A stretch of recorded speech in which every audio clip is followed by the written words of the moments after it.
तो दोस्तों, success with से मैं विकास। आज मैं आप लोगों को 12th क्लास के जो बोर्ड के एग्ज़ाम होने वाले हैं और वही पॉलिटिकल साइंस के CBSE बोर्ड से रिलेटेड जितने भी इंपॉर्टेंट क्वेश्चन हैं वो मैं आपको डिस्कस करने वाला हूँ। ऑलमोस्ट आपके 40 क्वेश्चन होंगे और इसमें ऑल ओवर जितने भी चैप्टर्स आपके हैं वो सब होगा क्लियर। वीडियो को स्किप करके ना देखें, वीडियो को पूरा देखें, जितने भी क्वेश्चंस हैं उनको समझने का प्रयास करें। आशा करता हूं कि जितने भी वीडियो मैंने आप लोगों के लिए अपलोड किया था वो आपको पसंद आया होगा। अगर ये वीडियो भी आपको पसंद आए तो इसको शेयर और सब्सक्राइब जरूर करें, जिससे कि मैं और आपको अच्छा कंटेंट दे सकूं। अगला जो हिस्ट्री पेपर होगा उसमें मैं आपको 40 इंपॉर्टेंट क्वेश्चन बता दूंगा। अगर आप ये 40 क्वेश्चन करते हैं तो आपके जितने भी एग्जाम में क्वेश्चन आने वाले 27 वो सारे इसी 40 क्वेश्चन से आपके कवर हो जाएंगे। चैप्टर 1 से लेकर के फर्स्ट बुक और चैप्टर 2 का जो 1 से लेकर जितने भी चैप्टर आपके हैं ऑल अबाउट इंपॉर्टेंट क्वेश्चन हुआ मैं आपको डिस्कस करने वाला हूँ। वीडियो थोड़ी लंबी रहेगी तो आराम से आप ध्यान से देखें, एक बार करके नहीं 2 बार करके। मैराथन क्लास है ये, और मैराथन क्लास में होता क्या है कि आप जो लंबी वीडियो होती है, जो लंबी क्लासेस होती है, उनमें आपसे आपको सारे कुछ कवर होने का होता है। तो आपको मैं टाइम ज़्यादा लूँगा नहीं, टॉपिक स्टार्ट करते हैं। टॉपिक में आपका जो चैप्टर फर्स्ट है शीत युद्ध और सोवियत संघ के पतन का, इससे क्वेश्चन होंगे। सेकंड चैप्टर आपका होगा अमेरिकी वर्चस्व का, जिनमें 2 से 3 क्वेश्चन होंगे। और इसके अलावा फोर्थ चैप्टर आपका जो है सत्ता के वैकल्पिक यूरोपीय संघ वाला वो होगा। इसके बाद आपका दक्षिण से सार्क से होगा, फिर आपका यूएनओ से हो जाएगा। इसके अलावा आपका सुरक्षा और पर्यावरण तथा आपके वैश्वीकरण के चैप्टर्स होंगे। इसके चैप्टर 2 की बात करते हैं, चैप्टर 2 बुक की, उसमें आपके विभाजन के बाद जो भी समस्या आई थी, इसके अलावा प्लानिंग कमीशन बैठी थी, इसके अलावा आपका हरित क्रांति आया था, और इसके बाद आपका कांग्रेस प्रणाली और आपातकाल, और इसके अलावा जन आंदोलन। ये आपके टोटली ऑलमोस्ट जो चैप्टर आपके हैं वो आपका कवर हो जाएगा। तो आप वीडियो को आराम से देखेंगे, ध्यान से देखेंगे, और वीडियो आपको पसंद आए तो आप शेयर जरूर करें ताकि आपके दोस्तों को भी इस वीडियो से फायदा मिल सके।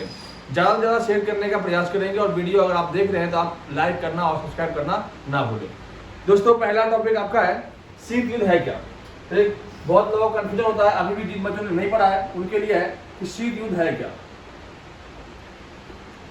शीत युद्ध है क्या और ये क्यों हुआ था, इसका उदय क्यों हुआ था, इसका उदय कारण क्या थे। शीत युद्ध का अर्थ है वास्तव में युद्ध ना होना, लेकिन युद्ध की संभावना बनी रहना।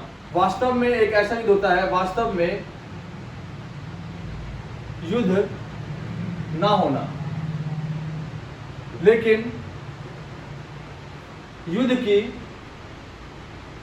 संभावना बनी रहना क्या कहलाता है, शीत युद्ध कहलाता है। शीत युद्ध जो हुआ था वो 1945 से 1990 के बीच, 1945 से 1990 के बीच 2 महाशक्तियों के बीच, यूएसए और यूएसएसआर, जिनमें यूएसएसआर जिसका 1990 से 91 के बीच इसका पतन हो गया, और सोवियत संघ के पतन के बाद दुनिया में अमेरिकी वर्चस्व की शुरुआत होगी। अब हम आगे बढ़ते हैं कि शीत युद्ध हुआ क्यों, ऐसा क्या कारण था कि दुनिया में शीत युद्ध का दौर चला लगभग 45 वर्षों तक। आपको पता होगा कि शीत युद्ध के उदय के एक कारण नहीं हो सकते, क्योंकि आपको पता होगा कि 1914 से 1918 तक पहला विश्व युद्ध, और 1938 से 1939 से 1945 तक सेकेंड वर्ल्ड वॉर चला था। इन दोनों विश्व युद्ध में 2 महाशक्तियां लड़ी थी, एक का नाम था ध्रुवी राष्ट्र और एक का नाम था मित्र राष्ट्र। इन दोनों राष्ट्रों के बीच युद्ध हुआ, और इस युद्ध में हमने देखा कि दोनों युद्धों में ध्रुवी राष्ट्र की हार हुई और मित्र राष्ट्रों की जीत हुई। इसी के साथ सेकेंड वर्ल्ड वॉर खत्म होता है, और सेकेंड वर्ल्ड वॉर के समाप्ति के तुरंत बाद जो हम देखते हैं कि शीत युद्ध का उदय होता है।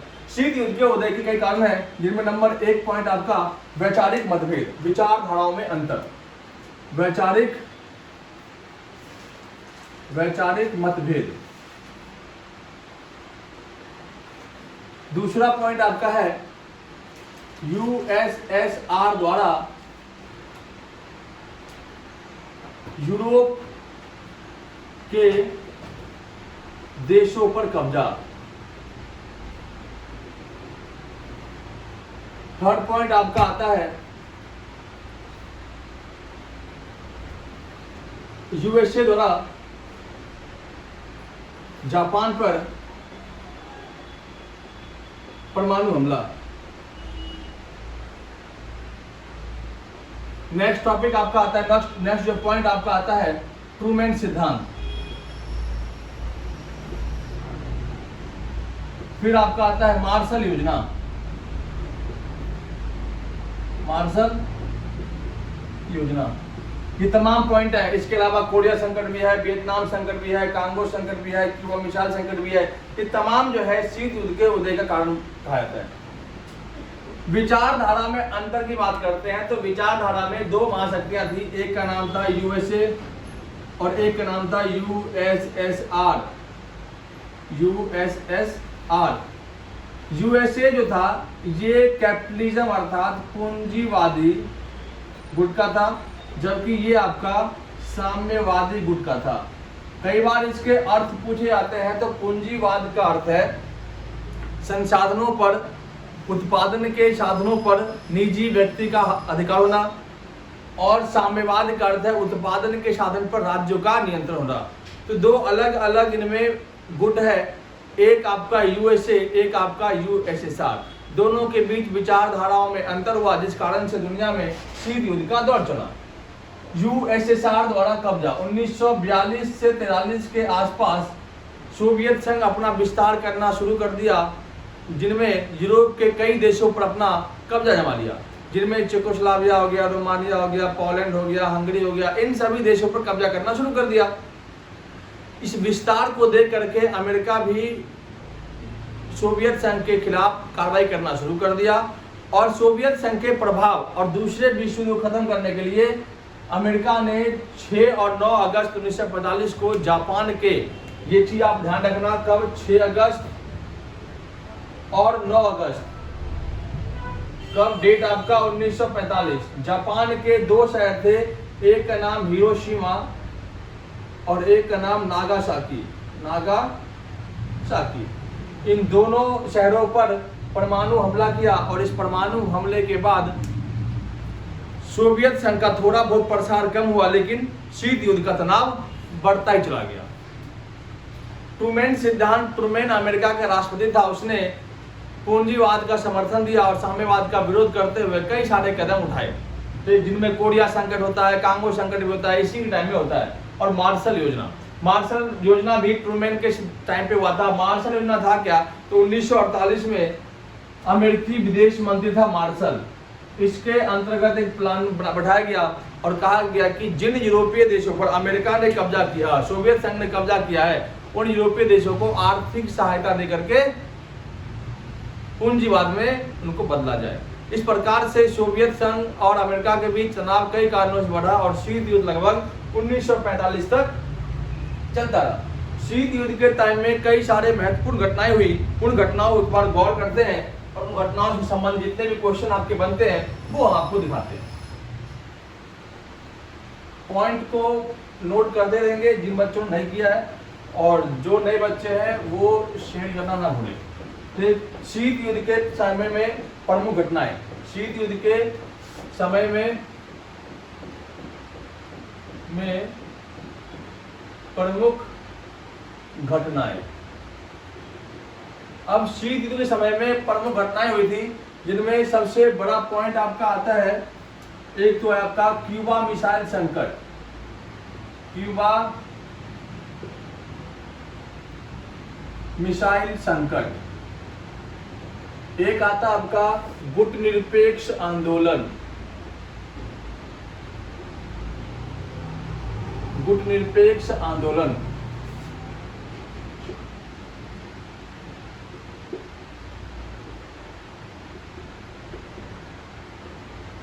इसी बीच आता है एक आपका बर्लिन की नाकाबंदी। बर्लिन की नाकाबंदी। ये तीनों पॉइंट आप कवर करेंगे, इनसे आपके क्वेश्चन एग्जाम में देखने को मिलेगा। फिर जैसे कि क्यूबा मिसाइल संकट क्या है, तो क्यूबा अमेरिका का एक छोटा सा द्वीपीय देश था, कब, शीत युद्ध के टाइम में, लेकिन अभी वो वेस्ट इंडीज का द्वीपीय देश है। लेकिन शीत युद्ध के समय में क्यूबा का संबंध सोवियत संघ से था, क्योंकि सोवियत संघ क्यूबा को आर्थिक सहायता प्रदान करता था। लेकिन सोवियत संघ के उस समय नेता थे, उन तीनों नेताओं का नाम याद रखो। क्यूबा के नेता,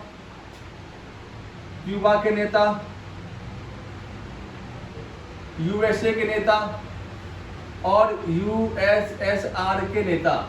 इन तीनों नेता को, क्यूबा के नेता आपके थे फिदेल कास्ट्रो,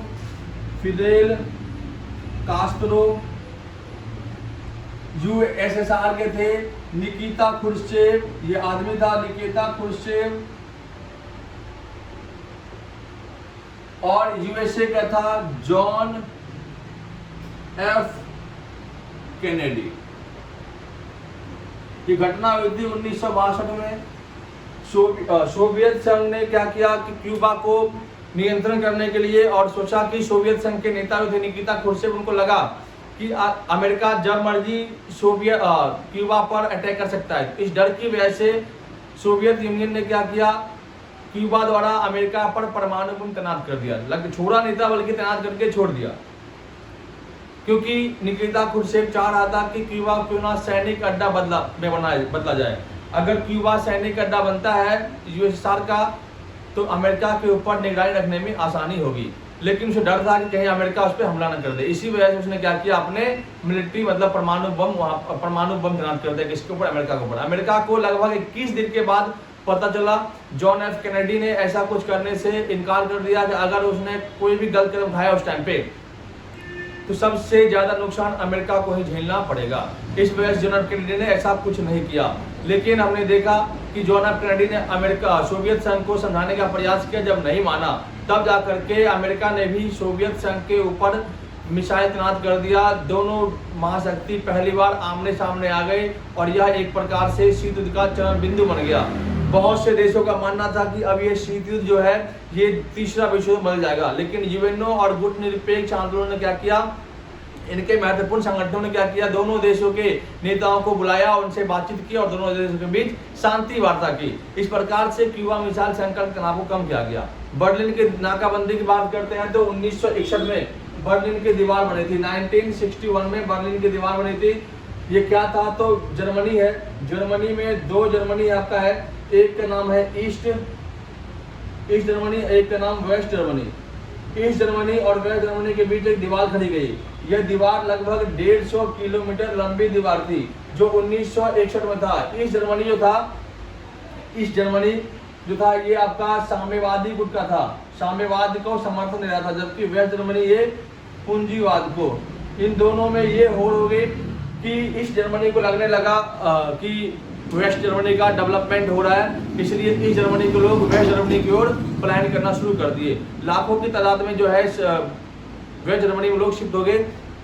इसी वजह से सोवियत संघ को लगा कि इस प्रकार से अगर जर्मनी के लोग अगर वेस्ट जर्मनी में शिफ्ट हो गए तो देश हमारा खाली हो जाएगा और राजनीतिक स्थितियां खराब हो जाएगी। इसलिए उन्होंने क्या किया, 1961 में एक दीवार खड़ी कर दी और कहा कि जो भी इस दीवार को कूदने का प्रयास करेगा उसे गोली मार के हत्या कर दी जाएगी। लगभग 150 किलोमीटर ये दीवार थी, जो लगभग 1989 तक खड़ी रही थी। 28 वर्षों के बाद इस दीवार को गिरा दिया गया। तो इस प्रकार से शीत युद्ध के अंत का भी कारण माना जाता है बर्लिन का दीवार। गुटनिरपेक्ष आंदोलन की बात करते हैं तो तीन ये घटनाएं हैं, एक आपका क्यूबा, एक आपका बर्लिन की नाकाबंदी, एक गुटनिरपेक्ष। सबसे इंपॉर्टेंट आपका आता है गुटनिरपेक्ष। गुटनिरपेक्ष का अर्थ है किसी भी गुट में शामिल ना होना, अपने गुट का विकास करना, सही बातों का समर्थन करना और गलत बातों का विरोध करना। 1955 में इंडोनेशिया के बांडुंग शहर में, कब? 1955 में। ये ध्यान रखना, बहुत बच्चों को ये पता नहीं होता है। 1955 में इंडोनेशिया के बांडुंग शहर में एक सम्मेलन हुआ, जिसे कहते हैं अफ्रो सम्मेलन। इस सम्मेलन में एशिया के 23 और अफ्रीका के 6 नए देशों ने भाग लिया। ये है क्या, तो उस टाइम पे हुआ क्या था कि 1950 के दशक के आते आते हमने देखा कि बहुत सारे देश, जिन्हें भारत हो गया, यूगोस्लाविया हो गया, मिस्र हो गया, घाना हो गया, ये सभी उपनिवेशवाद से आजाद हो रहे थे। इनका मानना था ना तो हम अमेरिका की तरफ जाएंगे, ना हम सोवियत संघ की तरफ जाएंगे, अर्थात हम तटस्थ रहेंगे और अपना एक अलग ग्रुप बनाएंगे, जिसे गुटनिरपेक्ष कहा गया। इसकी पहली बैठक जो है असफल रही थी। 1955 में इंडोनेशिया के बांडुंग शहर में, इसे अफरोज सम्मेलन कहते हैं। इस सम्मेलन के बाद तय किया गया कि 1961 में जो है 1961 में गुटनिरपेक्ष का पहला शिखर सम्मेलन बुलाया जाएगा। और ये बुलाया कहाँ गया? तो यूगोस्लाविया राजधानी बेलग्रेड में। इसमें लगभग 25 देशों ने भाग लिया। इसके बाद गुटनिरपेक्ष का लगभग प्रत्येक सम्मेलन 3 वर्षों के बाद आयोजित होना शुरू हो गया। इसके बाद हम देखते हैं कि गुटनिरपेक्ष का 7वां शिखर सम्मेलन भारत राजधानी नई दिल्ली में आयोजित किया गया था। अब तक लगभग 17-18 सम्मेलन हो चुके हैं। और इस प्रकार से गुटनिरपेक्ष का 18वां सम्मेलन जो हमने देखा कि अजरबैजान राजधानी बाकू में आयोजित किया गया था। और इसके अभी वर्तमान में मुख्यालय है इंडोनेशिया के जकार्ता जो है वहाँ स्थित है। गुटनिरपेक्ष के बारे में कहा जाता है कि इसके मुख्य उद्देश्य क्या है? तो इसका मुख्य उद्देश्य है विश्व शांति की स्थापना करना, गरीब देशों की भलाई करना। NIO की रिपोर्ट के अनुसार NIEO new international economic order, इसके अकॉर्डिंग जो है 1972 में UNCTAD United nation conference of trade and development के अकॉर्डिंग जो है ये कहा गया कि गुटनिरपेक्ष के देशों ने जितने भी अल्पविकसित देश है और विकसित देश है उनके बीच जो खाइयां है उनको कम किया जाए और उनके बीच आर्थिक सुधार, राजनीतिक सुधार, सैनिक सुधार किया जाए। अल्पविकसित देशों को जितना हो सके उतना मदद किया जाए। अल्पविकसित देशों को विकसित देशों में व्यापार करने की अनुमति हो। विकसित देश जो है अपना प्रोडक्ट अपनी फैक्ट्रियां लगाए अल्पविकसित देशों में, ताकि वहाँ के लोगों को रोजगार मिले, वहाँ के लोगों को आमदनी हो। बहुत सारी चीजें कही गई थी इसमें। गुटनिरपेक्ष के और क्या मोटिव है? पर्यावरण समस्याओं को हल करना, इसके अलावा वैश्विक महामारी को खत्म करना। आज के बाद में कहा जाता है कि क्या गुटनिरपेक्ष की प्रासंगिकता है? इस बात पे विशेष रूप से क्वेश्चन आता है, तो आपको कहना है कि हाँ है। तो क्या क्यों है? तो गुटनिरपेक्ष की आज हमें नीड है। प्रासंगिकता मतलब जरूरत है, क्योंकि विश्व के अंदर आज ही बहुत सारी समस्या है जिन समस्याओं को केवल गुटनिरपेक्ष के देशों जैसे हल कर सकते हैं, जैसे कि महामारी की समस्या, वैश्विक युद्ध की समस्या, एक पर्यावरण समस्या। इन समस्याओं को हल करने में गुटनिरपेक्ष ने एक ऐसा मंच तैयार किया यहाँ से लगभग 120 देश जो है अपनी आवाज को उठा सकता है। इस प्रकार से गुटनिरपेक्ष आंदोलन जो है एक प्रकार से बहुत वैश्विक स्तर पर काम कर रहा है और भारत की जो है इसमें अहम भूमिका रही है। इनके 5 देश जो स्टार्टिंग में भाग लिए थे उनका नाम याद रखना: भारत, इंडोनेशिया, मिस्र, यूगोस्लाविया और घाना। भारत की तरफ से उस टाइम पे थे पंडित जवाहरलाल नेहरू, घाना की तरफ से वामे एनक्रोमा वहाँ के नेता थे, इंडोनेशिया की तरफ से डॉक्टर सुकर्नो थे, मिस्र की तरफ से गमाल अब्दुल नासिर थे और यूगोस्लाविया के ब्राज टिटो थे। ये 5 देश के नेताओं ने गुटनिरपेक्ष को आगे बढ़ाने में अहम योगदान दिया है। पहला सम्मेलन 1961 में यूगोस्लाविया में और अंतिम सम्मेलन अजरबैजान में हुई थी, 18वां सम्मेलन। इस प्रकार से देखते हैं कि ये सारे टॉपिक आपके लिए इंपॉर्टेंट है। इस चैप्टर में 2 क्वेश्चन और बनता है कि सोवियत संघ का अंत कैसे हुआ और सोवियत संघ के अंत के परिणाम क्या हुए। ये आपको ध्यान रखना है। ये 3 ही क्वेश्चन आपके ये है आपके से। और अगला चैप्टर जो आपका है 2 ध्रुवीयताओं का अंत, जिसको मर्ज कर दिया है चैप्टर फर्स्ट में ही, तो उसके 2 क्वेश्चन टोटल मिलाकर के ऑलमोस्ट 5 क्वेश्चन है, उनको आप देखना है।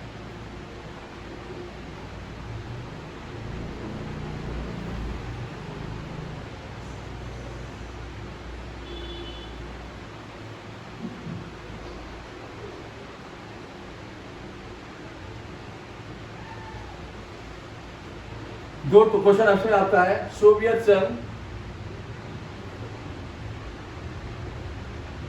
का अंत, कारण और परिणाम। क्या हुआ था? कारण और परिणाम। सोवियत संघ के अंत के प्रमुख कारण मैं आपको लिख देता हूं। पहले तो कारण क्या था सोवियत संघ के अंत का? नंबर 1 आर्थिक कारण, नंबर 2 राजनीतिक कारण, जहां लिख दिया मैं आपको कारण, नंबर 3 पूर्वी देशों की तुलना, पूर्वी देशों की तुलना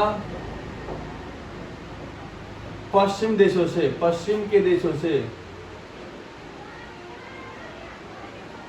इसके बाद आपका आता है शॉक थेरेपी, बर्लिन की दीवार, बर्लिन की दीवार। इसके बाद आपका आता है गोरबाचेव की नीति।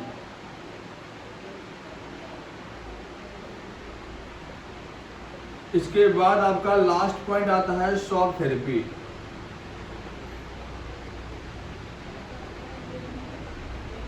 ठीक, अब आते हैं हम आपके परिणाम पे। सोवियत संघ के अंत के बाद क्या परिणाम हुए, इस ध्यान रखना इन पॉइंटों को, कई बच्चे कंफ्यूज होते हैं। परिणाम में नंबर एक लिखना, दो ध्रुवीयताओं का अंत, दो ध्रुवीयताओं का अंत। नंबर नेक्स्ट, शीत युद्ध की समाप्ति।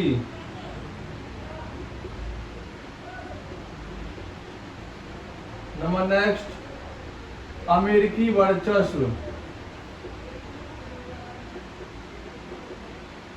नंबर नेक्स्ट, नव देशों का उदय। नव देशों का उदय। नंबर नेक्स्ट, हथियारों की होड़ में कमी।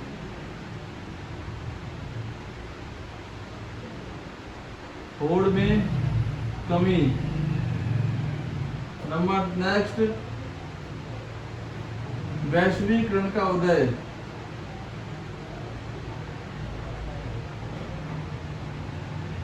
ये आपके तीन पॉइंट है जिनको आपको एक्सप्लेन करना है एग्जाम में। इनको आप लिख लेंगे या स्क्रीनशॉट ले लेंगे इसका। अब मैं इनको एक्सप्लेन करता हूं कि सोवियत संघ के अंत का पहला कारण क्या था। ठीक, एक मिनट।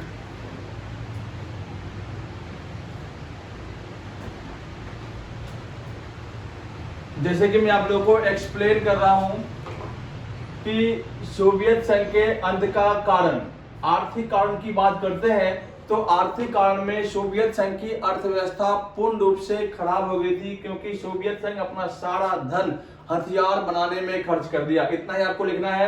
राजनीतिक कारण की बात करते हैं, लगभग 70 साल से एक ही पार्टी, कम्युनिस्ट पार्टी का राज रह रहा था। जनता इस पार्टी से उब चुकी थी। जनता ने नई पार्टी की मांग की।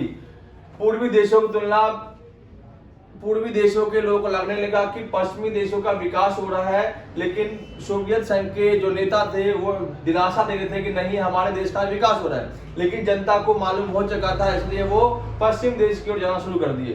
बर्लिन की दीवार गिरना हमने देखा है कि 1961 में पूर्वी जर्मनी और पश्चिम जर्मनी के बीच एक दीवार खड़ी की गई थी। इस दीवार को 1989 में गिरा दिया गया और जर्मनी को एक कर दिया गया।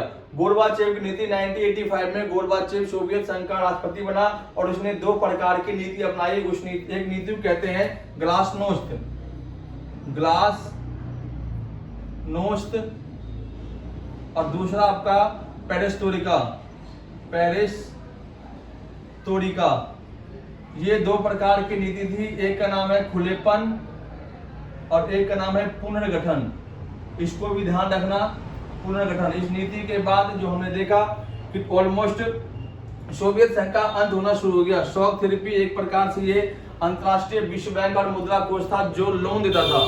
सोवियत संघ के बड़ी बड़ी कंपनियों को लोन दे करके उन्हें पौने दामों खरीद लिया।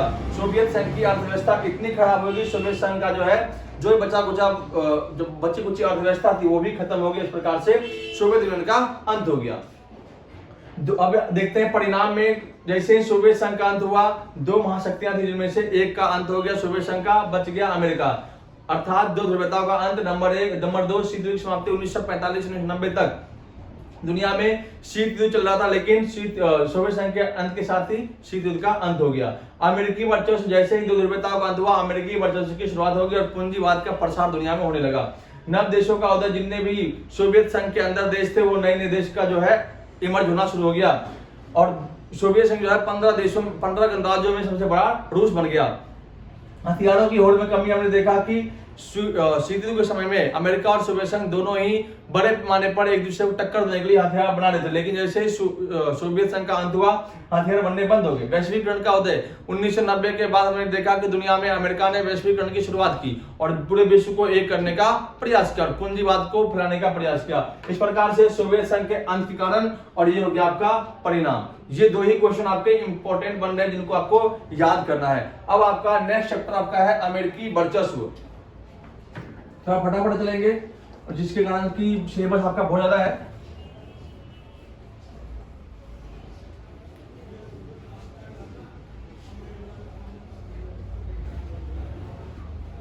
अमेरिकी वर्चस्व में पहले हम कई क्वेश्चन देखना है, लेकिन उनमें से हम देखते हैं अमेरिकी वर्चस्व। दो ही क्वेश्चन इनमें से इंपॉर्टेंट बनता है, उनको आपको ध्यान रखना है और उन्हीं से जितने पॉइंट वो एक्सप्लेन आपका हो जाएगा।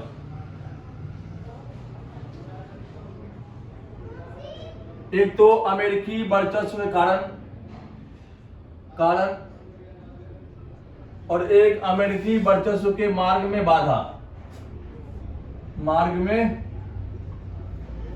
बाधा। ये दो आपको याद रखना है। कारण की बात करते हैं अमेरिकी वर्चस्व के उदय के कारण। नंबर 1 आर्थिक कारण, नंबर 2 सैनिक और नंबर 3 सांस्कृतिक। ये 3 पॉइंट आपके हैं। मार्ग में बाधाएं भी 3 है। एक आपका अमेरिका का संस्थागत बनावट, एक आपका नाटो और एक आपका मीडिया और जनता। जी आपके कारण है और मार्ग में बाधा है, इससे आपके क्वेश्चन एग्जाम बनते हैं, तो आप ध्यान रखना और इनको सॉल्व करने का प्रयास करना, लिखने का प्रयास करेंगे। आर्थिक कारण में देखते हैं कि अमेरिका दुनिया में सबसे अमीर देशों में आता है। आज की बात करते हैं 1990 के बाद अमेरिका ने पूंजीवाद के आधार पर दुनिया से इतना पैसा इकट्ठा कर लिया कि आज अमेरिकी अर्थव्यवस्था पर दुनिया में सबसे नंबर 1 पे है। अमेरिका किसी भी देश को अमीर कर सकता है, किसी देश को गरीब कर सकता है, किसी भी देश की अर्थव्यवस्था को हिला कर सकता है। अमेरिका के पास इतनी पावर है। अमेरिका की अर्थव्यवस्था का और भी कारण क्या है कि अमेरिका ने पूरे देश में जो है अपने निवेश को बढ़ावा दिया है, वैश्वीकरण को फैलाया है, जिस कारण से अमेरिकी अर्थव्यवस्था दुनिया में सबसे नंबर 1 पे है। सैनिक कारण की बात करते हैं, अमेरिका ने दुनिया में जगह जगह हमले करके साबित कर दिया है कि अमेरिका के पास सैनिक मामले में सबसे ज्यादा सेना है। अगर हम बात करते हैं हमले की, तो आपको पता होगा 1990 में फर्स्ट गल्फ वॉर हुआ, से खाड़ी युद्ध कहते हैं। खाड़ी युद्ध, ये प्रथम खाड़ी युद्ध कहते हैं, इनको भी आप ध्यान रखना है। क्या था ये? तो 1990 में इराक ने कुवैत पर कब्जा कर लिया और कुवैत को आजाद करने से इनकार किया। तो अमेरिका ने क्या किया? कुवैत को आजाद कराने के लिए इराक पर अटैक कर दिया। इसमें लगभग 75% सेना अमेरिका की थी। 34 देशों की मिलीजुली सेना थी। 34 देशों की सेना थी, जिनमें 6,60,000 सेनाओं ने भाग लिया और इराक को हरा करके कुवैत को आजाद कर दिया और अमेरिका अपने वर्चस्व को दुनिया में दिखा दिया। दूसरा हमला हमने देखा 1998 में, आपके अमेरिकी दूतावास केनिया और तंजानिया ने क्या किया? केनिया तंजानिया पर आतंकवादी जब हमला किया तो अमेरिका इसका बदला लेने के लिए ऑपरेशन इनफाइनाइट रीच चलाया था और अमेरिका अपने सैनिक वर्चस्व को आगे बढ़ाया। इसके बाद तीसरा हमला हम देखते हैं अमेरिका ने कब किया, आपको पता होगा 9/11 2001 में। आपका एक क्या कहते हैं, अमेरिका के ऊपर विश्व के अंदर सबसे बड़ा हमला हुआ था अमेरिका के वर्ल्ड ट्रेड सेंटर पे। इस हमले में अमेरिका के लगभग 3000 नागरिक मारे गए। ये 11 सितंबर 2001 को घटना हुई थी। अमेरिका इस घटना का बदला लेने के लिए वहां का जो राष्ट्रपति था जॉर्ज बुश ने क्या किया? आतंकवादियों के ठिकानों पर हमला करना शुरू कर दिया और इस हमले का कहा infinite reach enduring freedom operation. Infinite reach जिसे कहते हैं, इनफाइनाइट रीच और इसे कहते हैं एंड्यूरिंग फ्रीडम। ठीक है दोस्तों, ध्यान रखना। अमेरिका ने 1998 में चलाया एंड्यूरिंग फ्रीडम और 2001 में चलाया operation infinite reach. Infinite reach में क्या था कि 2001 में अमेरिका के वर्ल्ड ट्रेड सेंटर पर आतंकवादियों का बहुत बड़ा हमला हुआ है। इस हमले में लगभग अमेरिका के 4 व्यावसायिक विमानों को हिजक किया। 19 आतंकवादी थे और इन विमानों को 4 अलग अलग इमारतों से गिराया गया। पेंटागन से, पेंसिल्वेनिया से, व्हाइट हाउस टकराने का प्रयास किया, वर्ल्ड ट्रेड सेंटर टकरा दिया। लगभग 3000 नागरिक मारे गए, लेकिन व्हाइट हाउस बच गया था। इस प्रकार से अमेरिका ने अपने सैनिक कार्रवाई करके दुनिया को दिखा दिया कि हमारे पास सेना कितनी पावरफुल है। और एक हमला होता है 2003 में दोबारा से, कहां पे, इराक पे, और ये क्या था, इराकी फ्रीडम का था। इसमें हमने देखा कि सद्दाम हुसैन को गिराने के लिए, सद्दाम हुसैन को हटाने के लिए अमेरिका ने दोबारा इराक के ऊपर हमला किया। और इस हमले में जो है इराक को हराने के बाद इराक को जो है और इराक से सद्दाम हुसैन सरकार को हटा दिया और सद्दाम हुसैन को फांसी पर लटका दिया। इसको हम इराकी फ्रीडम कहते हैं। इसको विस्तार पूर्वक जानने के लिए ध्यान रखना कि अमेरिका ने आरोप लगाया कि इराक के पास न्यूक्लियर वेपन है, जो उस टाइम पे बनाना बैन था, लेकिन इराक ने मानने से इनकार किया। यूएनओ अपने 2 प्रतिनिधि भेजे, उन्होंने निष्कर्ष निकाला कि इराक के पास सचमुच में कोई परमाणु हथियार नहीं है। लेकिन अमेरिका को कुछ और ही करना था। अमेरिका ने यूएनओ से पूछताछ नहीं की और इराक पर सीधे अटैक कर दिया।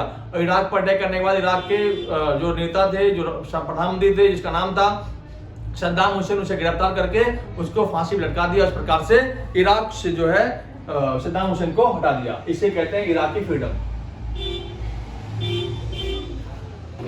ठीक है, तो अमेरिकी वर्चस्व के कारण, सैनिक कारण, इनमें हम देखा खाड़ी युद्ध, enduring freedom, infinite reach, Iraqi freedom, ये 4 अंजाम दे करके अमेरिका ने ये साबित कर दिया कि अमेरिका के पास सचमुच में सैनिक पावर है। खाड़ी युद्ध को कई नामों जानते हैं। नंबर 1 नई विश्व व्यवस्था, नई विश्व व्यवस्था इसे कहते हैं। ऑपरेशन डेजर्ट स्टॉर्म भी कहते हैं, डेजर्ट स्टॉर्म। इसके बाद इसे हम कंप्यूटर युद्ध भी कहते हैं, कंप्यूटर युद्ध। ये 4 नाम इसके हैं प्रथम खाड़ी युद्ध के।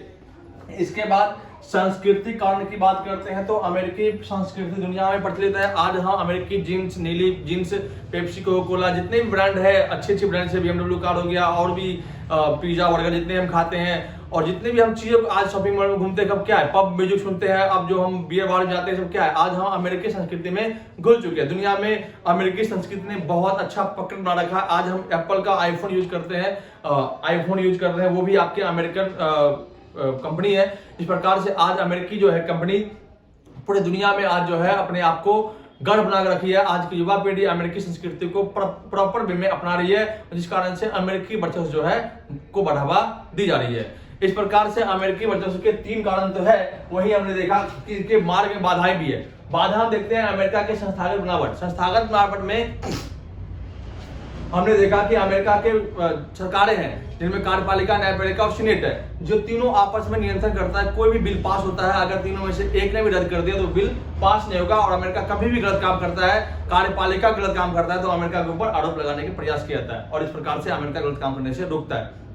सबसे बड़ी बात है नाटो की स्थापना 1949 में अमेरिका ने की थी, जिसमें 27 देश शामिल थे। अभी लगभग 31 देश शामिल है। नाटो एक प्रकार से सैन्य संगठन है जिसका जो है जिसकी स्थापना इसलिए की थी कि जिस शीत युद्ध के टाइम में ऐसा लग रहा था कि सोवियत संघ या साम्यवादी कंट्री अगर किसी भी नाटो के सदस्य पे हमला करता है तो सभी साम्यवादी देश, नाटो देश मिलकर के उस पर अकेला ही हमला करेगा। और आज जो है नाटो ही अमेरिकी वर्चस्व के मार्ग में बाधा बनती जा रही है। मीडिया और जनता, वहां की मीडिया और जनता पूर्ण रूप से स्वतंत्र है। अगर कोई भी गलत काम अमेरिकी कानून करता है, अमेरिकी सरकार करता है, तो उसके खिलाफ आवाज उठाने के लिए ये दोनों मौजूद है। इस प्रकार से दोनों क्वेश्चन आपके लिए इंपॉर्टेंट है। इनमें कई सारे क्वेश्चन बनते हैं और इनको आप देख लेंगे अच्छे तरीके से, और देखने के बाद अपने अपने एग्जामों को अच्छे तरीके से करेंगे। अगला आपका टॉपिक आपका है सत्ता के वैकल्पिक केंद्र, वो देखते हैं।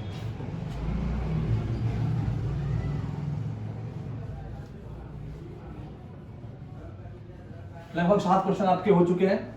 आगे हम देखते हैं सत्ता के वैकल्पिक केंद्र को।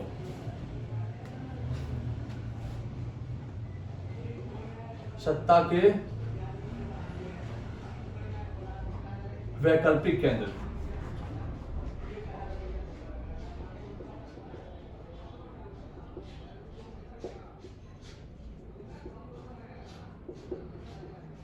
इसमें 3 क्वेश्चन आपके लिए इंपॉर्टेंट बन रहे हैं, उनको आप ध्यान रखेंगे। तीनों क्वेश्चन लिख देता हूं।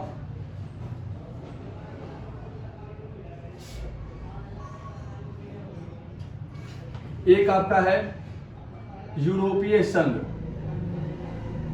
यूरोपीय संघ, एक आपका है आसियान, और एक आपका है चीन की अर्थव्यवस्था, चीन की अर्थव्यवस्था के उन्नति कारण। कब कब इनका उदय हुआ, कब कब ये आगे बढ़े। 1992 में यूरोपीय संघ बना, 1967 में आसियान बना, और 1949 में साम्यवादी क्रांति हुई। ये आपको डेट याद रखना है। यूरोपीय संघ की स्थापना 1992 में हुई थी, लेकिन इससे पहले इसका नाम क्या था? EEC, यूरोपीय इकोनॉमिक कम्युनिटी। इसका नाम था EEC, यूरोपीय इकोनॉमिक कम्युनिटी नाम था, यूरोपीय आर्थिक व्यवस्था। यूरोपीय संघ के को आगे बढ़ाने में, यूरोपीय देशों को विकसित करने में अमेरिका का बहुत बड़ा रोल रहा है, क्योंकि हमने देखा कि प्रथम विश्व युद्ध और सेकेंड विश्व युद्ध में यूरोप के सभी देश आपस में लड़ रहे थे। यूरोपीय देश का विकास नहीं हो रहा था। अमेरिका ने सोचा कि अगर आपस में लड़ते रहे देश तो ना तो हमारा विकास होगा, ना ही यूरोपीय देशों का विकास होगा। इसलिए इसने क्या किया? मार्शल प्लान लगाया। मार्शल योजना के तहत यूरोपीय देशों को आर्थिक सहायता देने का प्रयास किया। आर्थिक सहायता पाने के बाद यूरोपीय देशों ने क्या किया? अपने आप में एकजुट होकर के EEC की स्थापना की, और EEC के तहत जो है लगभग ब्रिटेन, फ्रांस, नीदरलैंड, बेल्जियम, पुर्तगाल, ये सब देश एक हो गए, और इसके अलावा जर्मनी भी एक हो गया। फिर जाकर हमने देखा कि 1992 में यही EEC जो है यूरोपीय संघ के नाम पे बदल गया। यूरोपीय संघ के नाम पे बदलने के बाद यूरोपीय देशों ने क्या किया? अपने अलग अलग नीतियां अपनाई, और अपनी नीतियों के आधार पर लगभग 28 देश इसमें इन्वॉल्व हो गए, जिनमें चेक गणराज्य हो गया, चेक रिपब्लिक जिसे कहते हैं, एस्टोनिया हो गया, लताविया हो गया, लिथुआनिया हो गया, बुल्गारिया हो गया, रोमानिया हो गया। ये तमाम देश जो है शामिल हो गए, और इस प्रकार से यूरोपीय संघ जो है विश्व स्तर पर एक बहुत बड़ा क्षेत्रीय संगठन बनकर उभर रहा था। यूरोपीय संघ के क्षेत्रीय उभरने का मेन कारण है कि यूरोपीय संघ के पास अपनी मुद्रा है, अपनी मुद्रा, ठीक, कौन सा है? यूरो। दूसरा, अपना झंडा, अपना झंडा है पूरे यूरोपीय संघ का, ठीक। इसके अलावा तीसरा, स्थापना दिवस है इनका, स्थापना दिवस। चौथा, परमाणु हथियार इन देशों के पास, परमाणु हथियार लीगल रूप से है। किसके पास? फ्रांस और ब्रिटेन के पास। ब्रिटेन तो रहा नहीं। इसके बाद हम देखते हैं कि यूएनओ के मेंबर भी है, यूएनओ के सदस्य है। कौन देश है? तो फ्रांस है, ब्रिटेन तो रहा नहीं। इसके बाद और हम देखते हैं तो इनकी जीडीपी 2006 में देखते हैं, जीडीपी कितनी थी? जीडीपी लगभग 12,000 अरब डॉलर थी, जो अमेरिका के जीडीपी से भी कई ज्यादा गुना आगे थी। तो यूरोपीय संघ की अर्थव्यवस्था के उन्नति कारण क्या है? अपनी मुद्रा, अपना झंडा, स्थापना दिवस, परमाणु हथियार, यूएनओ का सदस्यता और जीडीपी का होना। इस प्रकार से यूरोपीय संघ एक प्रकार से विश्व स्तर पर एक क्षेत्रीय संगठन है। इनको आपको ध्यान रखना है। मैं जल्दी जल्दी बोल रहा हूँ, जल्दी बता रहा हूँ, इनको आप गौर करेंगे और वीडियो को एक दो बार देखेंगे, क्योंकि ज्यादा क्वेश्चन है तो उनको हम आराम से नहीं कर सकते हैं। आसियान की बात करते हैं तो आसियान की स्थापना 1967 में हुई थी, और ये वो देश है जो एशिया के पूर्वी देश है, पूर्वी एशिया के देश है। आसियान का पूरा नाम है दक्षिण पूर्वी एशियाई राष्ट्रों का संघ, जिनमें आपका Malaysia, Indonesia, Philippines, Vietnam, Singapore, Thailand, Myanmar, ये सारी कंट्रीज में शामिल है। और आसियान एक प्रकार से यूरोपीय संघ की तरह एक क्षेत्रीय संगठन है, और आसियान ने अपनी अर्थव्यवस्था को आगे बढ़ाने के लिए सदस्य देशों के बीच आर्थिक नीति तैयार की। आसियान के प्रमुख 3 क्षेत्र हो गए, एक आपका आर्थिक समुदाय, सांस्कृतिक और सामाजिक। 3 प्रकार के आसियान ने अपने एक समुदाय बनाए, और इस प्रकार से आसियान के सभी देश जो है मिलजुल करके काम करता है, और विवाद के मुद्दों को बातचीत द्वारा हल करने का प्रयास करता है, जिसे हम आसियान शैली के नाम से जानते हैं। और आसियान देश विश्व के अंदर आसियान 2020 जो था T20, उसका विजन था कि आसियान के सभी देश जो है विश्व स्तर में डेवलप हो जाएंगे और अपने आप में विकसित हो जाएंगे। और आसियान के देशों ने वाकई में अच्छा काम किया है और आसियान का सभी देश जो है अपने आप में डेवलप कंट्री के नाम जाना जाता है और क्षेत्रीय संगठन को और ज्यादा ही मजबूत करने का प्रयास किया जाता है।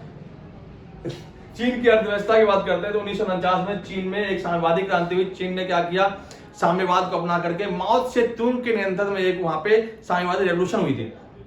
उस रेवोल्यूशन के बाद हमने देखा कि चीन ने जो है साम्यवादी विचारधारा को अपनाया और धीरे धीरे जो है चीन ने जो है लगभग 1970 के दशक तक आते आते अमेरिका की तरफ दोस्ती का हाथ बढ़ाया और अमेरिका की तरफ दोस्ती का हाथ बढ़ाने के बाद इसने क्या किया, आधुनिक रास्ते को अपना लिया। चीन के जो है राष्ट्रपति चाओ एंड लाई, उसने क्या किया, 4 चीजों को मॉडर्नाइजेशन कर दिया, व्यापार, उद्योग, सेना, इन तमाम चीजों को आगे मतलब मॉडर्न कर दिया, मॉडर्नाइजेशन कर दिया, राष्ट्रीयकरण कर दिया। इसके अलावा चीन के एक नेता थे देंग स्वाइपेंग, उसने क्या किया, 1978 में खुले दौर की नीति अपनाई और इस प्रकार से चीन की अर्थव्यवस्था को पूर्ण रूप से विश्व स्तर पर खोल दिया। 1982-88 के बीच जो है चीन ने कृषि और 1998 आपके उद्योग को पूरे विश्व स्तर पर फैला दिया। चीन जो है स्पेशल इकोनॉमिक जोन SEZ के को लेकर के चीन अपने अर्थव्यवस्था को, सैनिक को मजबूत कर रहा है। अनुमान लगाया जाता है कि 2040 तक चीन दुनिया का सबसे बड़ा देश बन जाएगा। चीन जो है अमेरिका को पीछे छोड़ करके अपनी अर्थव्यवस्था को विश्व स्तर पर आगे ला देगा। लेकिन चीन की कुछ गलत नीतियां भी है, जैसे कि कोरोना महामारी को फैलाने में चीन का बहुत बड़ा योगदान रहा है। इसके अलावा चीन में अभी भी बेरोजगारी बदतर हो चुकी है। इसके अलावा महिलाओं का हालत आज भी बहुत बेकार है और चीन जो है दुनिया में सबसे ज्यादा ही जनसंख्या वाला देश भी माना जाता है। इसलिए हम देखते हैं कि चीन जो है कुछ स्तर पर तो काफी अच्छा काम कर रहा है, लेकिन कुछ स्तर पर आज चाइना जो है नेगेटिव के रूप में भी देखा जाता है। इस प्रकार से इस चैप्टर में 1, 2, 3 क्वेश्चन खत्म। तो 7, 3, 10 क्वेश्चन आपके इस चैप्टर में मिला करके हो गए हैं। अगला हम देखते हैं नेक्स्ट टॉपिक।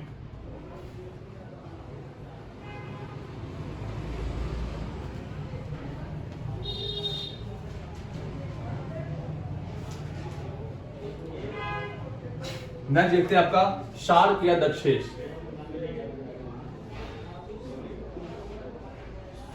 दक्षेश दक्षिण एशियाई क्षेत्रीय सहयोग संगठन इसका नाम है पूरा, दक्षिण एशियाई क्षेत्रीय सहयोग संगठन।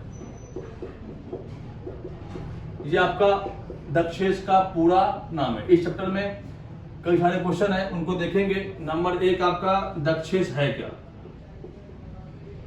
दक्षेश है क्या। नंबर 2 श्रीलंका के जातीय संघर्ष। श्रीलंका में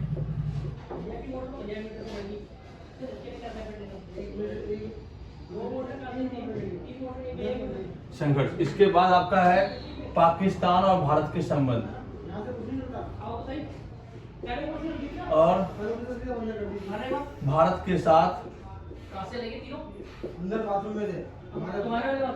संबंध। दक्षिण एशियाई सहयोग संगठन की बात करते हैं तो इसकी स्थापना हुई थी 1985 में। 1985 में इसकी स्थापना हुई थी। दक्षेश में कुल हम देखते हैं 8 देश शामिल है। 8 में आपका भारत। मैं आप लोगों को एक बार मैप करके दिखा देता हूं ताकि आप लोगों को दिक्कत ना हो। चलो मैं यही मैप कर देता हूं।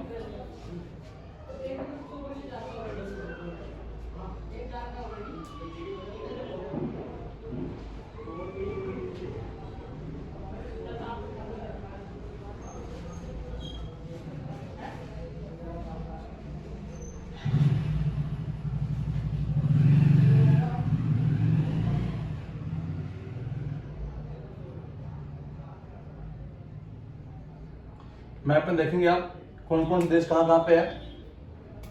नंबर 1 हमारा भारत ही है।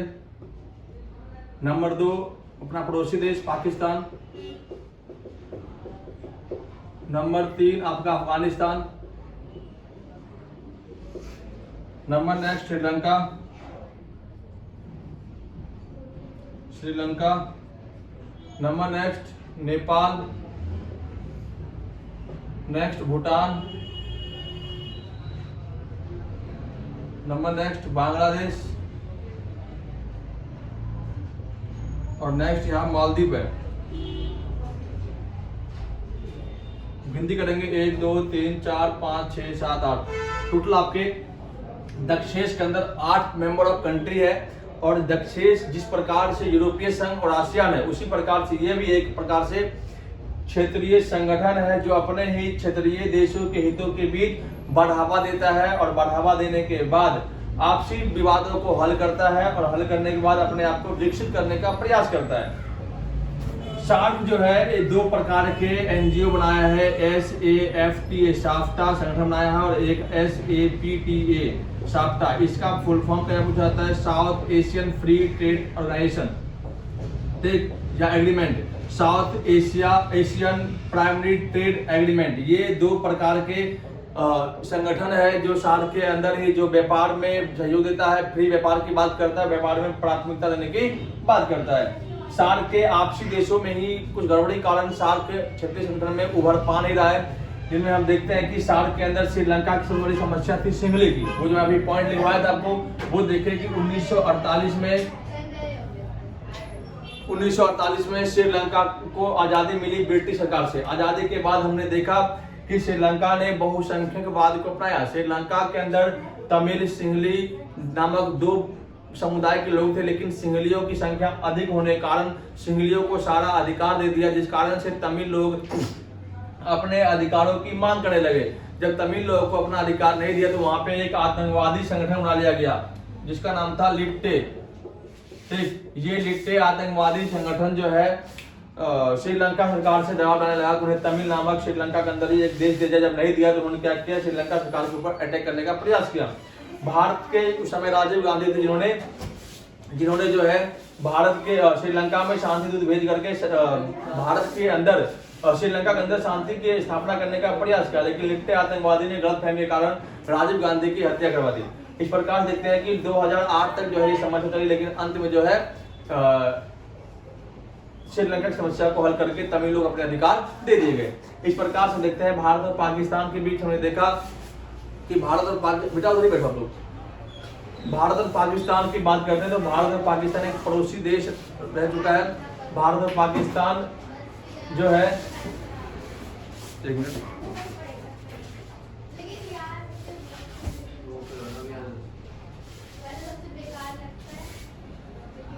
सबको मारूंगा मैं, शांत से बैठो, मुझे बैठ यहाँ पे बिल्कुल बैठ जाओ से, बंद करो इसको बेटा, बैठो हमसे।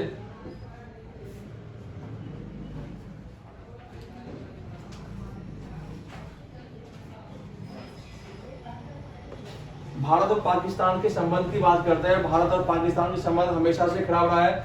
संबंध का खराब होने का पहला कारण कश्मीर समस्या है, कश्मीर। दूसरा, बांग्लादेश को आजाद करवा दिया। बांग्लादेश को आजाद करने में भारत का बहुत बड़ा रोल रहा है।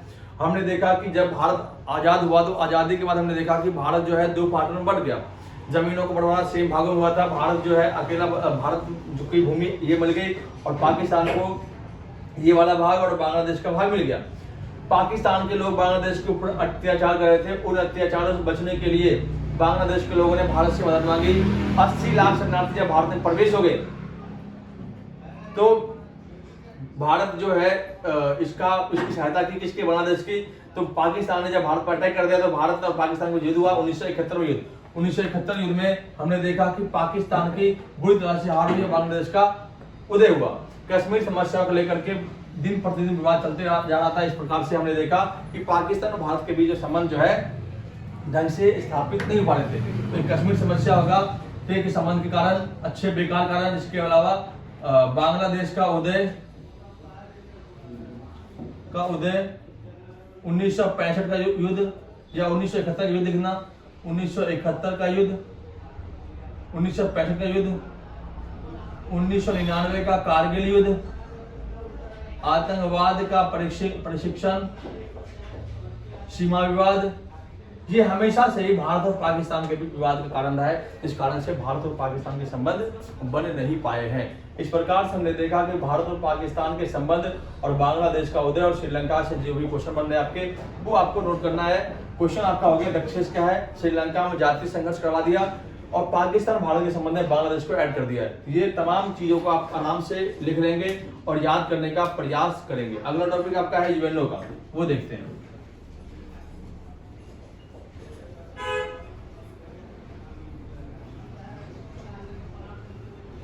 यूएनओ का वैसे मैंने वीडियो बना रखा है स्पेशल, उसको आप देख लेंगे, ठीक। और इसमें से भी मैं आपको इम्पोर्टेंट क्वेश्चन दिखा देता हूँ, वो आप देखेंगे, ठीक।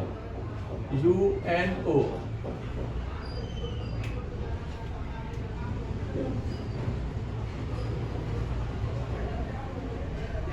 यूएनओ का पूरा नाम है यूनाइटेड नेशन ऑर्गेनाइजेशन। यूएनओ की स्थापना हुई थी 24 अक्टूबर 1945 को। पहला क्वेश्चन बनता है यूएनओ के प्रमुख अंग, यूएनओ के प्रमुख अंग। इसके बाद बनता है विश्व शांति में यूएनओ का योगदान। नेक्स्ट बनता है आपका यूएनओ में वीटो पावर लेने के लिए मानदंड कौन कौन से? यूएनओ के प्रमुख अंग हमने देखा, नंबर 1 महासभा, नंबर 2 सुरक्षा परिषद, नंबर 3 आर्थिक व सामाजिक परिषद,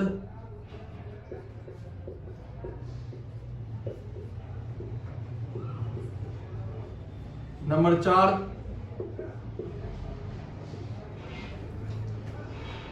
अंतरराष्ट्रीय न्यायालय, नंबर 5 संरक्षण परिषद, नंबर 6 सचिवालय। ये आपके 6 पॉइंट है। विश्व शांति की स्थापना में यूएनओ का योगदान, नंबर 1 शीत युद्ध की समाप्ति,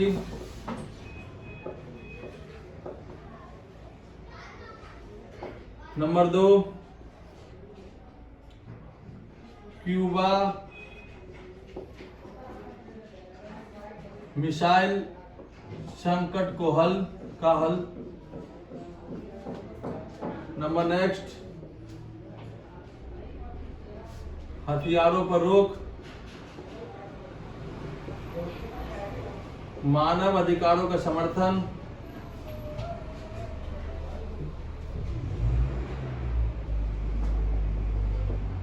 नंबर 5 युद्ध को रोकना,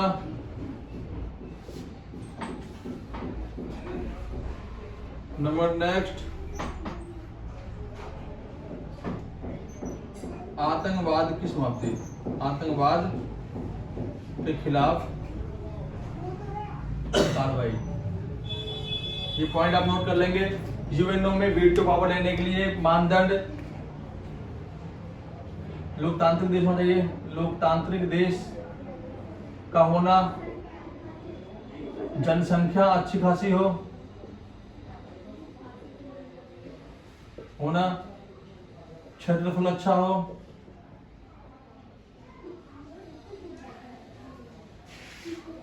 यूएनओ का समर्थन देता हो,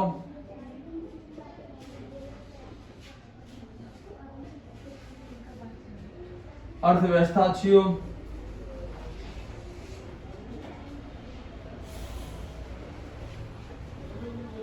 नंबर नेक्स्ट सैनिक व्यवस्था अच्छी हो।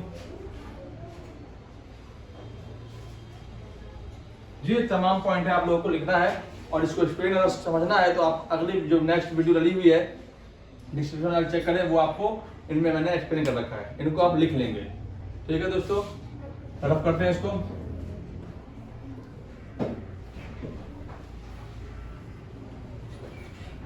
इस चैप्टर में इतने क्वेश्चन थे। अब हम अगला चैप्टर देखते हैं नेक्स्ट, सुरक्षा के ऊपर। सुरक्षा में आपके 3 क्वेश्चन भी मेन बनते हैं, उनको भी देख लेंगे। चैप्टर 7 आपका है सुरक्षा, ठीक। उनमें हम 3 क्वेश्चन देखेंगे। नंबर 1 सुरक्षा के पारंपरिक स्रोत, नंबर 2 सुरक्षा के नए स्रोत या खतरे के नए स्रोत, खतरे के नए स्रोत या अपरंपरागत सुरक्षा खतरे। इसके अलावा नेक्स्ट, भारत की सुरक्षा नीति। ठीक, सुरक्षा के पारंपरिक स्रोत में कुछ पॉइंट है वो देखेंगे। नंबर 1, युद्ध का खतरा,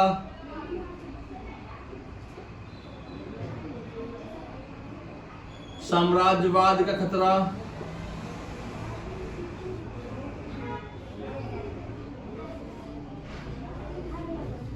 आतंकवाद का खतरा,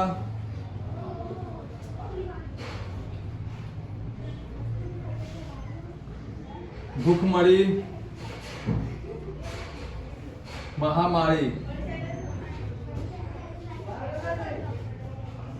अगर नए खतरे की बात करते हैं तो वो देखेंगे। नंबर 1, आतंकवाद,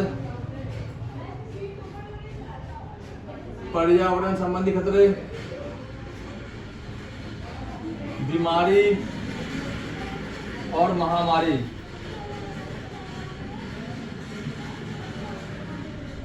जनसंख्या विस्फोट,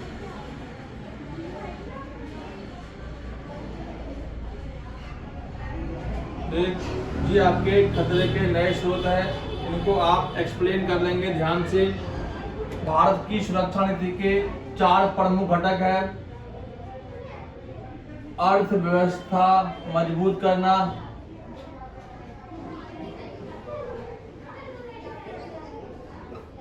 नंबर 2, सैनिक मजबूत करना, सैनिक शक्ति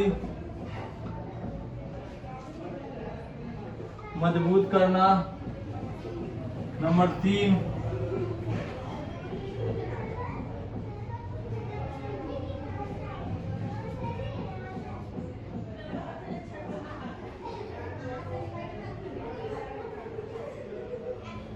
पड़ोसी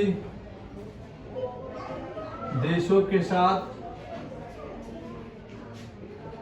संबंध बनाना, नंबर नेक्स्ट,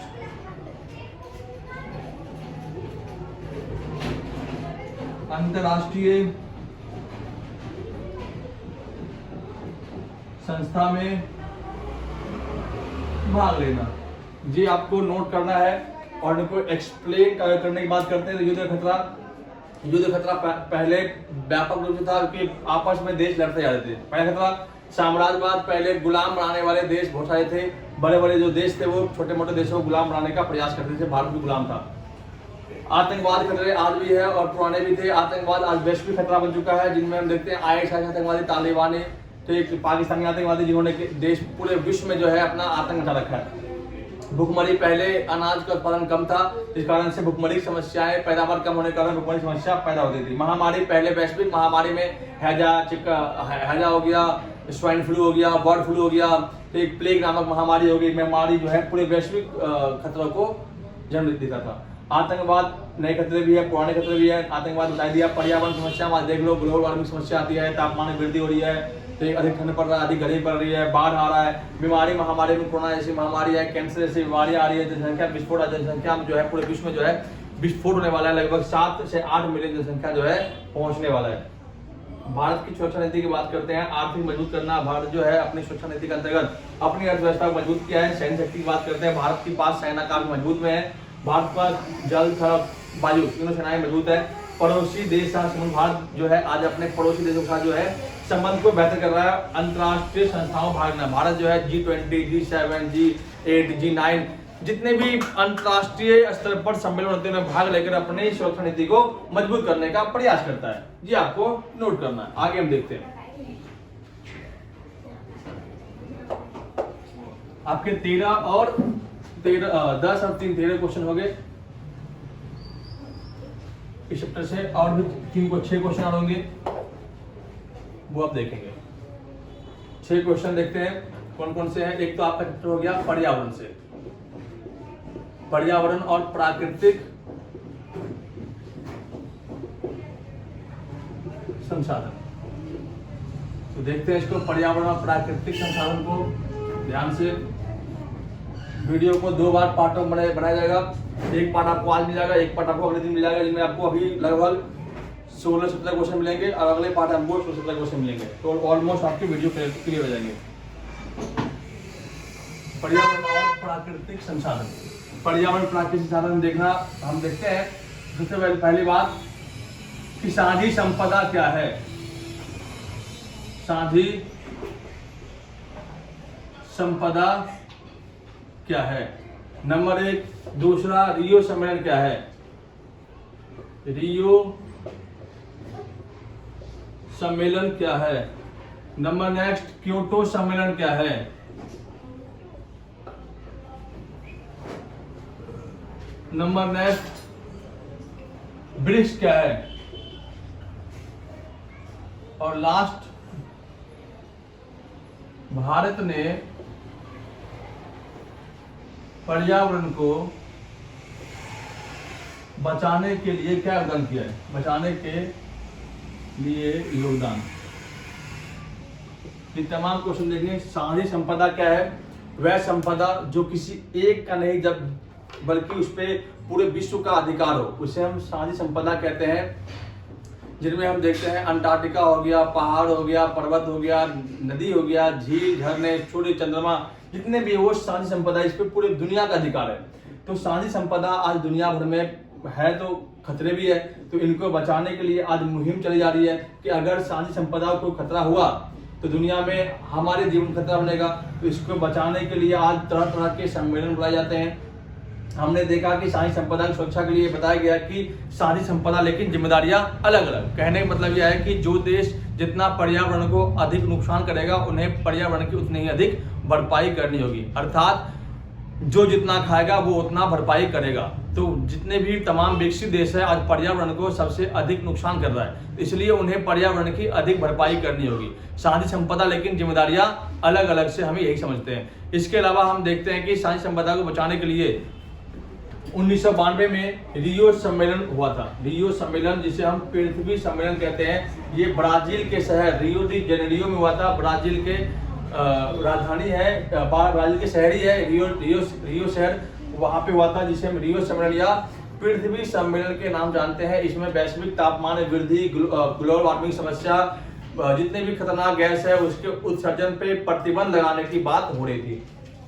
जो भी आपका साझी संपदा को बचाने के लिए बात की जा रही थी। क्योटो सम्मेलन 1997 में आयोजित हुआ था। यह सम्मेलन जापान के क्योटो शहर में आयोजित हुआ था और क्योटो शहर में आयोजित होने के बाद इसमें एजेंडा 21 को जारी किया गया और एजेंडा 21 के तहत यह तय किया गया कि वैश्विक पर्यावरण की समस्याओं किस प्रकार से हल किया जाए। और इस पर्यावरण में यह भी तय किया गया था कि जितने भी देश है जो विकसित देश है पर्यावरण को अधिक नुकसान कर रहे हैं, उन्हें पर्यावरण की अधिक भरपाई भी करनी होगी। और जो देश पर्यावरण को आज नुकसान कम कर रहे हैं, जैसे कि अविकसित देश, विकासशील देश, जैसे भारत, चीन, पाकिस्तान, इन देशों को एजेंडा 21 से अलग रखा जाए ताकि ये देश जो है अपने आप को और विकसित कर सके। क्योंकि आज जो है ये लोग जो विकासशील देश है और पर्यावरण को कम नुकसान कर रहे हैं, इसलिए ये कम से कम भरपाई करेंगे इनकी। ब्रिक्स सम्मेलन भी एक प्रकार से पर्यावरण सम्मेलन है, जिनमें Bharat, Brazil, Russia, India, China और साउथ अफ्रीका, ये साउथ अफ्रीका देश है। ब्रिक्स देशों की जो है एक प्रकार से बैठक हुई थी, अभी आपकी बैठक हुई थी चाइना के अंदर। ब्रिक्स की स्थापना 2009 में हुई थी। पहले इसका नाम ब्रिक था, लेकिन 2011 में इसमें साउथ अफ्रीका शामिल हो गया और इस प्रकार इसका नाम हो गया ब्रिक्स। इस प्रकार से एक प्रकार से ये पर्यावरण संगठन है जो वैश्विक स्तर में जो है पर्यावरण समस्याओं को हल करने का प्रयास करता है। इसका भारत ने पर्यावरण को बचाने के लिए क्या योगदान दिया? भारत ने पर्यावरण को बचाने के लिए काफी अहम योगदान दिया है। भारत जो है ग्रीन हाउस के उत्सर्जन को कम करने के लिए ई व्हीकल, जिनमें हम इलेक्ट्रिसिटी वाहन का प्रयोग कर रहा है, सीएनजी वाहनों का प्रयोग किया जा रहा है, पेट्रोल के यूज पे पाबंदी लगी जा रही है। इसके अलावा पर्यावरण के लिए अधिक से अधिक पेड़ लगाया जा रहा है। इसके अलावा भारत जो है G20 इस सम्मेलन में भाग ले रहा है। भारत ब्रिक्स का सदस्य बना है। भारत जो है अभी G20 सम्मेलन भारत में होने वाला है। इस प्रकार से देखते हैं कि भारत जो है अमूमन पर्यावरण को बचाने के लिए अपना जितना हो सकता है उतना कदम उठा रहा है। अनुमान लगाया जाता है कि 2050 तक भारत जो है जीरो कार्बन का उत्सर्जन करेगा। जीरो कार्बन का मतलब होता है कि उतना ही कार्बन को निकालेगा जितना वो भारत के पर्यावरण जो है उसको अवशोषित कर सके। इस प्रकार चैप्टर में ये सारे क्वेश्चन है जिसको आपको देखना है।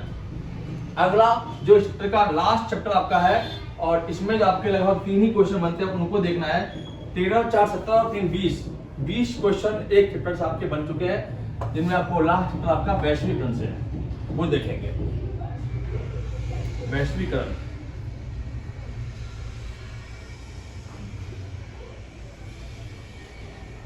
वैश्वीकरण है क्या? वैश्वीकरण का अर्थ है एक देश की अर्थव्यवस्था को के साथ साथ उनकी संस्कृति और सभी चीजों को आपस में बेरोक-टोक जोड़ना, उसे हम वैश्वीकरण या ग्लोबलाइजेशन या भूमंडलीकरण कहते हैं। वैश्वीकरण के 2 क्वेश्चन ऐसे इंपॉर्टेंट है, वही देखेंगे आपको। 2 ही क्वेश्चन देखना है, ऐसे 3 क्वेश्चन ध्यान रखना।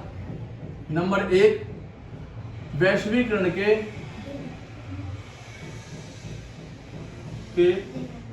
उदय के कारण।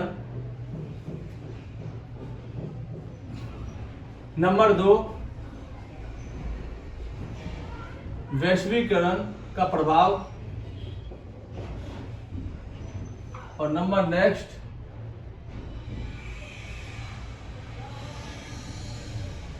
विश्व व्यापी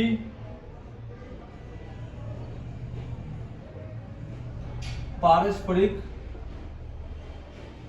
जुड़ाव।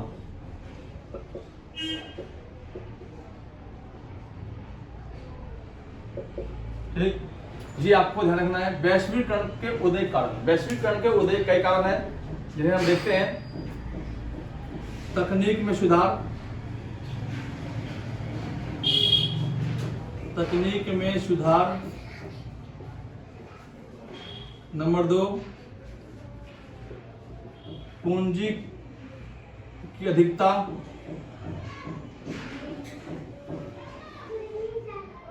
नंबर नेक्स्ट,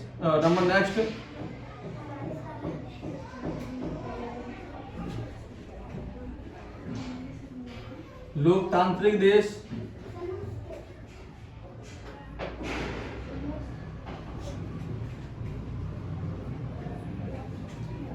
वैज्ञानिक क्रांति।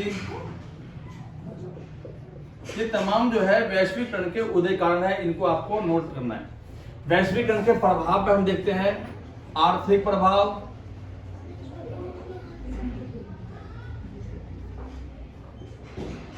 सांस्कृतिक प्रभाव और राजनीतिक प्रभाव।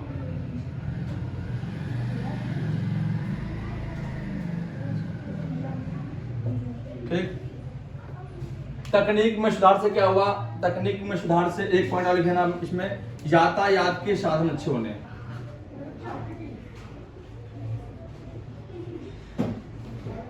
ठीक, तकनीक में सुधार से अभिप्राय है कि दुनिया में जो है वैश्वीकरण को लाने में तकनीक का बहुत बड़ा रोल है, कि आज जो है इंटरनेट के जरिए से दुनिया के तमाम देश जो आपस में जुड़ते जा रहे हैं, जिस कारण जो है वैश्वीकरण को सफलता मिली है। पूंजी की अधिकता, अब जिन देशों में पूंजी की समस्या थी उन देशों में पूंजी पहुंच गया, और जिन देशों में पूंजी पहुंच गया उन्होंने वैश्वीकरण को अच्छे तरीके से अपना लिया। लोकतांत्रिक जिन देशों में लोकतांत्रिक व्यवस्था अच्छी थी उन देशों ने वैश्वीकरण को आराम से अपना लिया। वैज्ञानिक क्रांति, विज्ञानों ने नई नई खोजें कर दी और नई नई खोजें से क्या हुआ? वैश्वीकरण को आगे बढ़ा मिला। यातायात के साधन, आज यातायात के साधन काफी अच्छे हो गए, जिनमें हम देखा कि आज फ्लाईओवर बन गया है। आज हम देखते हैं तीनों यात्रा अच्छी हमारी जो उसके रोडवेज की बात करते हैं या एयरवेज की बात करते हैं या समुद्री यात्रा की बात करें, तीनों यात्राएं हमारे लिए अच्छी हो चुकी है। इसके अलावा अमेरिकी वर्चस्व की बात करते हैं। अमेरिका दुनिया में सबसे शक्तिशाली देश है और उसने वैश्वीकरण को लाने में काफी अहम योगदान दिया है।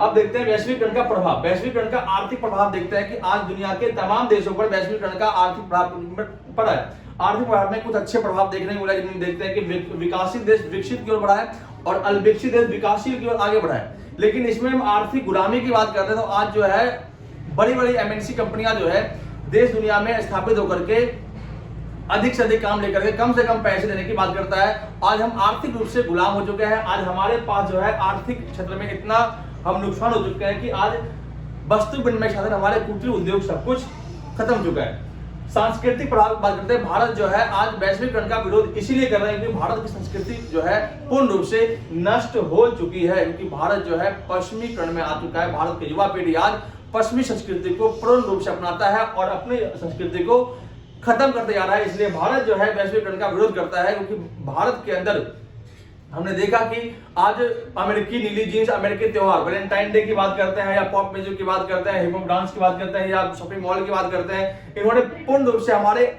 संस्कृति क्षेत्रों पर कब्जा कर रखा है। आज हम संस्कृति रूप से अमेरिकी कल्चर का गुलाम हो चुके हैं। इसलिए भारत जो है संस्कृति का विरोध करता है। लेकिन अगर हम संस्कृति प्रभाव की बात करें तो पूरी दुनिया में जो है अमेरिकी संस्कृति जो है वैश्वीकरण का कारण फैला हुआ है।